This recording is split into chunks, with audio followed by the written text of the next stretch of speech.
Hi welcome to my mini blog. तो सकाल सकाल आम रेडी होकर बाहरी गलु गोटे स्पेशल जगह जावाई। स्पेशल जगह मैंने कौटी रांधामणेश्वर पीठ। तब तो बाहर 3 वर्ष 4 वर्ष होगा कि मुझे जाई नी बहुत दिन गलानी। तो आम बाहर तो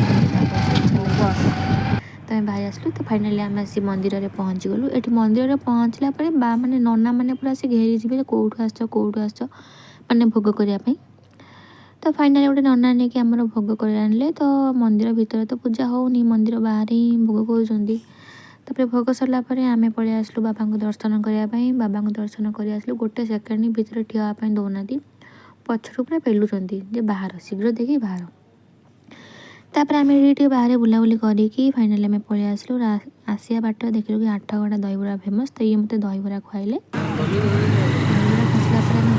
घर बाटे बाली यात्रा पाखे एत भिड़ प्रायतः 45 मिनट पाखापाखि आम से भिड़ ठिया। तो एत समय ठियाला आम फाइनाली घर को पलि आसलु। घर खाई पी रेस्ट नहीं पुणी सन्ध्या बेले बाहरी गलु बाली यात्रा देखापी।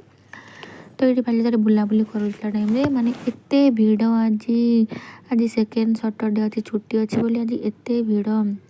तापर ये देखते छतु पत्र पोड़ा कहीकि आमको पियाज पत्र पोड़ा दौरान एमती ठकुंट लोक जहाँ भी हो छाड़।